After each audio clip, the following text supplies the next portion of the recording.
This is just a quick review of the layer effects in Photoshop. I have a document open with one image and some text, and I'm going to apply a layer effect to the image first. I'll come down here to the bottom of the layers panel and click on the effects button and click on blending options. And this brings up the layer style palette with all my options over here on the left. Now when I first open this up, it will show me the general blending, and we usually leave that alone. We leave it on the default, and instead we make our choices over here with the little check boxes. I do want to drop shadow, so I'll check that. And notice it did give me a small drop shadow over here, but I'm not getting any drop shadow options. It's still in the general blending. So I need to make sure I actually click on that drop shadow. And now I have the options to choose from. So the blend mode with a drop shadow, you probably want to keep at either multiply or normal. And opacity, same thing, 75 is a pretty good size. Angle, let me choose distance first a little bit so we can talk about the angle. Make that a little bit bigger.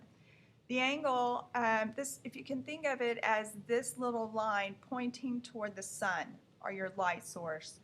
If your sun is over here to your top left, then your shadow is going to be over here to your bottom right. And same thing with your image. If you set your little line for your angle to the top left, your shadow is going to be over here to the bottom left. And you can actually click and move that shadow around, and if you watch the angle on the left, you can see that it will correspond with that. So we can make some other choices here, and a good way to really know what each one is to just bring each one up as large as you can.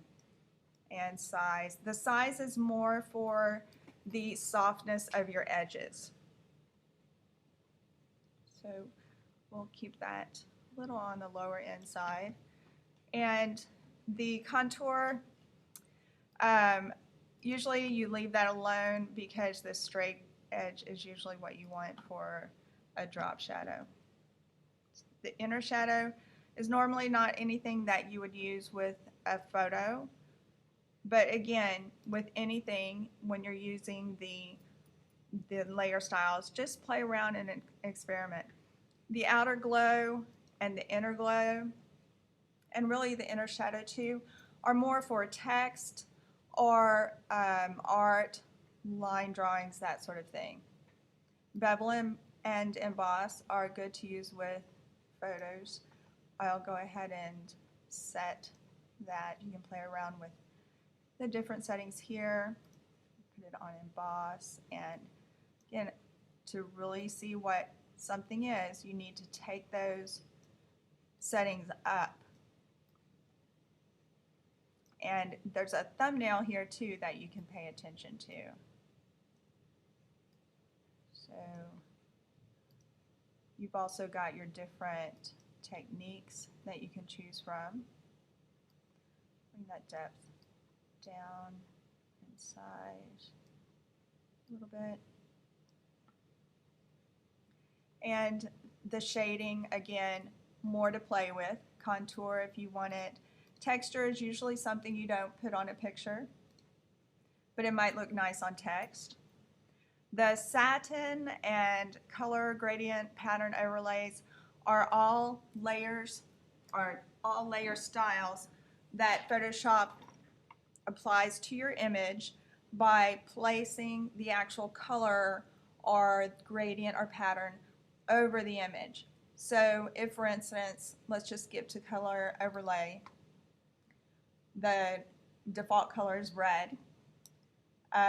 Again, you normally wouldn't use this with a photo, but in some instances for other techniques, other styles or moods you're going with, it might be something that you could use. And then the stroke, of course, is something we've used in the past, and I'll just keep a short little stroke on this. When you're using the stroke style for text, you want to make sure that you pay attention to your position. outside, inside, and center, because that really makes a difference. So we'll click OK and move on to the text. Now if I like this effect or this combination of effects, I can right click on them and come down to copy layer style. And then I can right click on the text layer and come down to paste layer style. Now that's quite a bit much for the text, especially the bevel and emboss. So I can look over here at the layers and the effects and notice that each one has a little eyeball just like the actual layer does. So I can turn those on and off. I can turn the effects off completely or just one of the effects. In this case, I think I'll turn off bevel and emboss. And the drop shadow is a little much for that one. So I think what I should do is not start over, but open up the effects and make some more adjustments. So I can double click on this effects layer and it brings up the effects that I have selected. Here's my drop shadow, and I can take this down a bit, and the spread, and maybe even the distance. There's one thing you need to know about the drop shadow. It will apply the same shadow to all your layers.